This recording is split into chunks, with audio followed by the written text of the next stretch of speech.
আসসালামু আলাইকুম। কি অবস্থা সবার? আশা করি সবাই ভালো আছেন। সবাইকে ঈদের অগ্রিম শুভেচ্ছা। ঈদ চলে এসেছে, রোজা প্রায় শেষের দিকে। তো ঈদের যেহেতু ছুটি পড়ে যাবে, প্রত্যেকটা পেজেই কিন্তু এখন অনেক রাশ টাইম যাচ্ছে।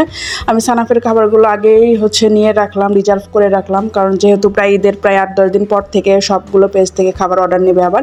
তো অ্যাজ ইউজুয়াল আমি সানাফের হোমমেড ফুড যেখান থেকে নেই, জাফরিনস আপুর পেজ থেকে, baby's food for by Jafrin, সেখান থেকে আমি সানাফের খাবারগুলো নিলাম। এখানে আমি এবার 3 রকমের খাবার নিয়েছি। রাজমা খিচুড়ি, আমার সানাপ কখনোই খিচুড়ি খেত না, কিন্তু আপুর এই রাজমা খিচুড়ি নেওয়ার পর থেকে সানাপ মাশাল্লাহ খিচুড়িটা খুব পছন্দ করছে। সো যারা 6 মাস প্লাস বাবুদের জন্য খাবার নিতে যাচ্ছেন তারা রাজমা খিচুড়ি অবশ্যই ট্রাই করতে পারেন। এটা বাচ্চাদের জন্য খুবই উপকারী। এখানে রাজমা সহ আরও কিছু প্রোডাক্ট রয়েছে, চাল ডাল। সো রাজমাটা কিন্তু বাচ্চাদের জন্য খুবই উপকারী একটা পণ্য। আর তারপর আমি এটা ওটমিল নিয়েছি। ওটমিলটা আমি এর আগে কখনো নেইনি। এখানে ওটস সহ বিভিন্ন বাদাম কিশমিশ দিয়ে বানানো আছে। এটা খুবই ভালো বাচ্চাদের ব্রেনের জন্য। তো এবার ওটমিলটা নিলাম, দেখি ট্রাই করে সানাপ খাই কিনা। সানাপ অবশ্যই পছন্দ করবে, কারণ আমি ওর 6 মাসের পর থেকেই হোমমেড যত ফুড সবগুলো জাফরিন আপুর পেজ থেকেই নিচ্ছি। কারণ আমি এর আগে অন্য একটা পেজ থেকে হোমমেড ফুড নিয়েছিলাম, সানাপ অতটা পছন্দ করেনি। তো যেহেতু আপুর খাবারগুলো পছন্দ করেছে, সেজন্য আমি আপুর থেকে নিই। তো এটা হচ্ছে বাদাম সুজি। আপুদের খাবারের কোয়ালিটি নিয়ে বলার কিছু নেই, কারণ তাদের প্রত্যেকটা ফুড পুষ্টিবিদ দিয়ে টেস্ট করানো। খাবারের কোয়ালিটি প্লাস কোয়ান্টিটি দুইটাই ভালো। মায়েদের ভরসা আছে বলেই কিন্তু আমি শুরু থেকেই আপুর কাছ থেকে খাবারগুলো নিই। তো আমি এগুলো এখন একটা কন্টেইনারে রেখে দিচ্ছি। পাত্রের গায়ে এক্সপায়ার ডেট দেওয়াই থাকে, তারপরেও আপনারা ফ্রিজে সংরক্ষণ করলে এটা 3 মাস পর্যন্ত রাখতে পারবেন। আর নর্মালি না রাখাই ভালো, যেহেতু এখন গরমের দিন। তো যারা নতুন মা হয়েছেন, বুঝতে পারছেন না বাচ্চার সলিড শুরু সময় এসে গেছে, কোথায় থেকে কোন খাবার নেবেন, তারা কিন্তু অবশ্যই জাফরিন আপুর পেজে যেতে পারেন। আর ওখানে আরও অনেক রকমের খাবারই রয়েছে, বুঝে শুনে নিতে পারবেন।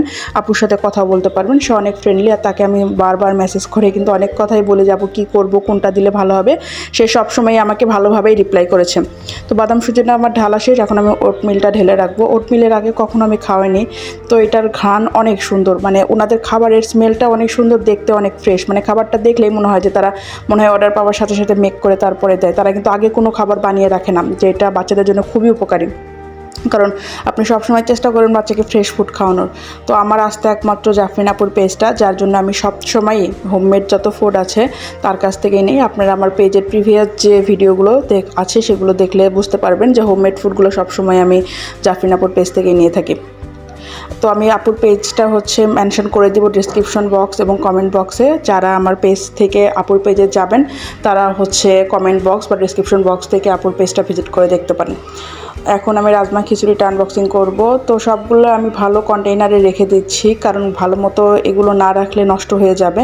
যদিও ফ্রিজে রাখবো, তারপরেও কিন্তু একটা এয়ারটাইট কন্টেইনারে রাখতে হবে, না হলে কিন্তু এটা ভালো থাকবে না। তো যারা যারা জাফরিন আপুর পেজ থেকে খাবার নিয়েছেন, আমার পেজে যারা আছেন তারা অবশ্যই কমেন্ট করে জানাবেন কেমন লাগে আপুর খাবারগুলো। আমার তো খুবই ভালো লাগে, আমার বাচ্চার জন্য আমি খুবই আস্থা পাই, যেটা অন্য কোনো পেজে আমি পাই না। আমি সে ভরসাটা করতে পারি না, কারণ এখানকার খাবার দেখেন কত ফ্রেশ। আমি কিন্তু আপনাদেরকে প্রত্যেকটা খাবারই দেখিয়ে দিচ্ছি, দেখলেই মনে হয় যে খাবারগুলো খুবই ভালো।